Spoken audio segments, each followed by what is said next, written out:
Jakatarup dan 7 Bidadari. Alkisah, di daerah Jawa Tengah, hiduplah seorang pemuda bernama Jakatarup. Ia dikenal sebagai pemuda yang tampan dan rajin bekerja. Tak heran jika banyak gadis desa yang menyukainya. Selamat siang, Jakatarup. Apa kabar tidak capek Jakatarup? Jakatarup. Yang di situ, lagi fokus aku nih. Sekian, Jakatarup belum berniat untuk menikah. Ia lebih suka menghabiskan waktu untuk berburu dan menjelajah hutan. Bisa berburu seperti ini sangat menyenangkan, jauh dari gadis desa. Ketika Jakatarup sedang berburu rusa, ia berhenti di tepi sebuah telaga.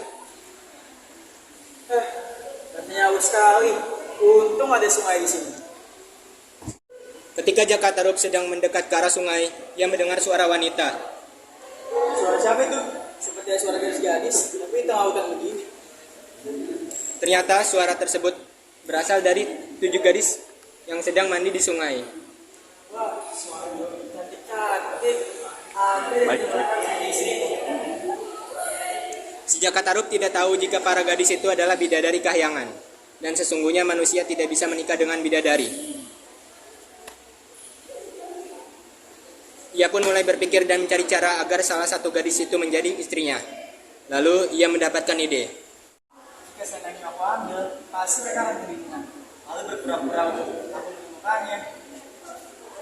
Jakatarup kemudian mengambil salah satu selendang bidadari itu. Ia pun segera membawa selendang itu pergi.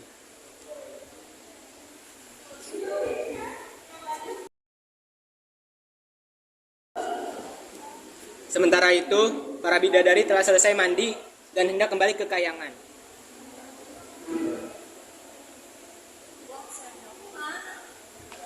Ada apa Nawangula? Selendangku tidak ada. Padahal tadi aku sudah di atas batu bersama selendang kalian. Tanpa selendang, bagaimana aku bisa kembali ke layangan? Dan sudah matahari sudah mulai terbenam. Sampai kami harus kembali ke kayangan. Teman-teman, jangan tinggalkan aku. Maafkan kami, Nawangula.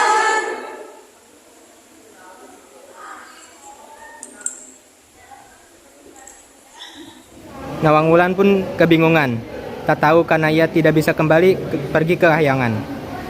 Ia pun mencuri jalan setapak hingga ia tiba ke rumah Jakatarup.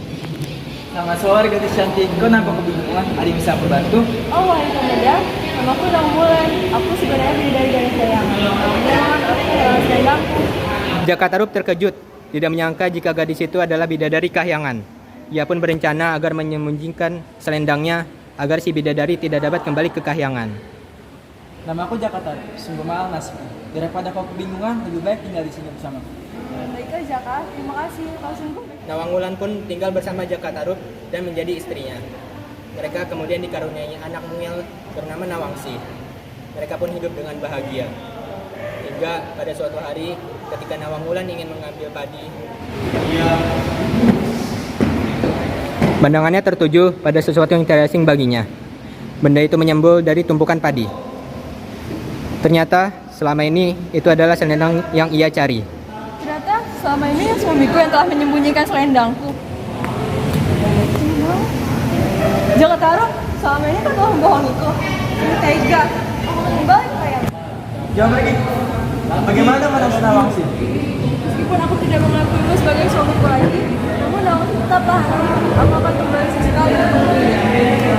Cerita ini adalah setiap kebohongan dan niat buruk tidak akan berakhir dengan sesuatu yang bahagia. Berusahalah untuk bersikap jujur dan bekerja keras dalam mengenai sesuatu.